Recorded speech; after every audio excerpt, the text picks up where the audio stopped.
happened. I did not get mentally ill on purpose. Yeah. I happened to get ill. And you can say, "Oh, were you really exhausted? Did whatever? Did you work too hard?" And you want to go read my lips, sweetheart. When you have depression, you can win an Oscar. Yeah. And you want to kill yourself the next day. Yeah. It has nothing to do with the situation. I've Yeah. been on holiday and had depression. Yeah.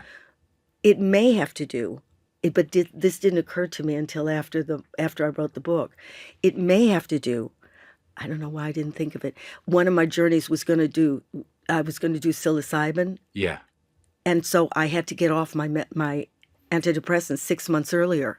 In order to do it, you can't do that and take psilocybin. So you have to be off them for 6 months before you can take psilocybin. Yeah.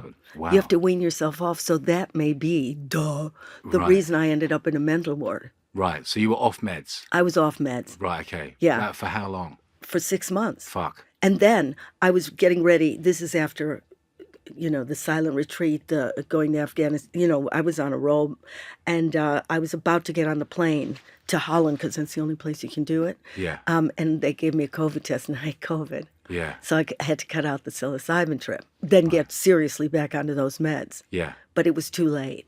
So Right. that may be the reason I ended up in a mental ward. I want to talk a little bit about, what it was like writing this book, because, it's such a kind of insight into your mind at the time. And like I said, I love the fact that you're flicking between what you were doing before you got there and then in the clinic, and going through these therapies. You've talked about EMDR and transcranial magnetic stimulation. What is that like to kind of go through something like that? Like what is when you hear about these things and like a therapist or a doctor at the time says, we're going to do this to you.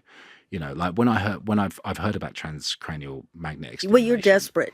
Yeah. You're begging I begged for ECT. Yeah. I said, just electrocute me, way in the past. Yeah. Stick it on. And they said, no, you're not that far gone. Yeah. But you'll take, and the magnets don't have any side effect. They Right. say, who Right. knows, mine Yeah, might yeah. grow antlers. But it's just banging on your head that they Yeah. say is, again, what psilocybin does, recalibrating the neural connections. Right.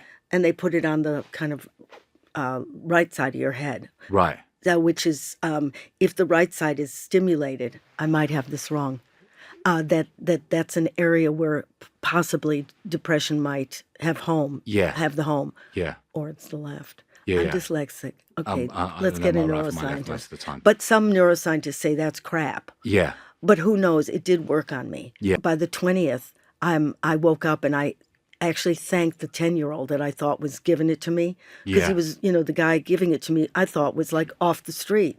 Right. And just hammering me to death. Yeah. Because he looked about 10. Right. And you don't get better until the very end. And then suddenly you see your people, the ones that are my favorites, the patients Yeah. who I adore. Yeah. It's as crazy as it can get, but they're my people, and they never get tired of you saying, is this ever going to end? Yeah. Will I always be like this?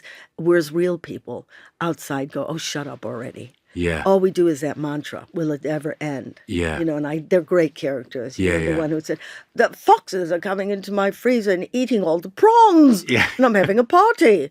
Freddie's going to eat. And every day she'd say that, right? Yeah, and yeah. other ones, they'd be on automatic pilot. Yeah. Yeah. And then at the end, I said goodbye to them, and it broke my heart Yeah. because I was okay. And they Yeah. were still walking in And they were circles. still going through It was devastating. Yeah, man. But I was okay. And then at the end, I explained what okay is. Yeah. Okay isn't, hey, great, I'm going to go, prune some petunias and live at home, and it'll be lovely with my husband and my lovely children. It ain't going to happen. That's not the type I am.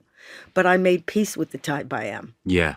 I made peace. So saying goodbye to those people, did you kind of have a sense that they were going to get it too? I thought they might get out, but Yeah. you never know. Right.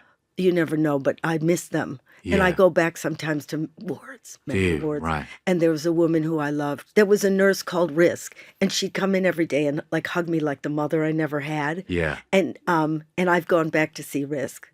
I loved going high risk. I mean, that was Yeah. when you're mentally ill. That's funny. That's a fucking But she'd good come one. in every day and give me a hug. She'd say, "Give me a hug." So Yeah. I've gone back to see her. Right. And I don't know angels like that outside of mental wards. Yeah. they get paid nothing, but they love humanity. Absolutely. Yeah. Yeah, absolutely. I've had many people. I'm sure there's nurses in hospitals, but, Yeah. I'm not in a hospital. Yeah, I've had the same experience from rehabs. I've had these people in rehab who are not getting paid nearly enough for what they're transforming in people's lives. Yeah. It's just that's, unconditional love. It's absolutely, yeah. If and you have to go to a mental ward to find that, it's a sad state of affairs. It is, but I'll take it wherever I can get it. I'll take it, sweetheart. I'll take it. You've done so much work to kind of destigmatize depression. Yeah. Which I think is like so massively important. You posted this.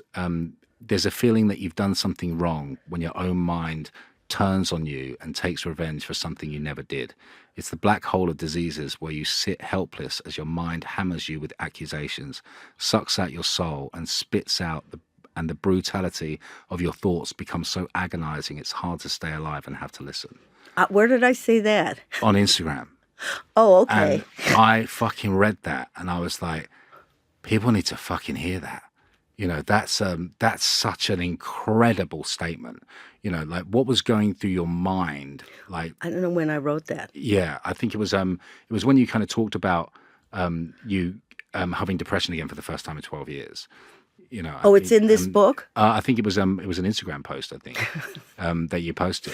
Nature, whatever, says you'll forget about it because otherwise you'll live in fear of the next time. Yeah. So it wipes it. Yeah. So I don't remember writing I think that. that's the difference between talking about when you say talking to and listening to specialists and kind of like going to these people and actually listening to someone who's living through it.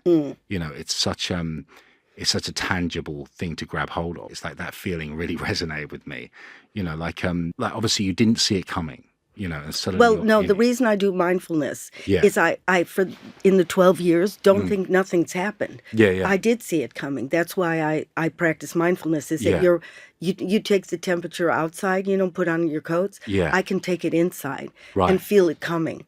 Yeah. So that I did things to ward it off. Yeah. So I'd shut off all social media.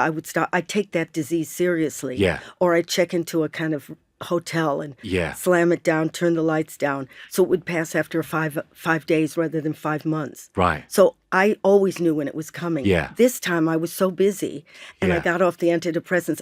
It took me hostage. Yeah. And once it grabs you, it's like the devil. Yeah. You think, was I always like this? Yeah. And then you're so ashamed because you think, God, I'm haunted and nobody else is. Yeah. So this time I didn't see it coming. That's why it hit me. Yeah. I think I could have warded it if I heard the pitter patter again. Right.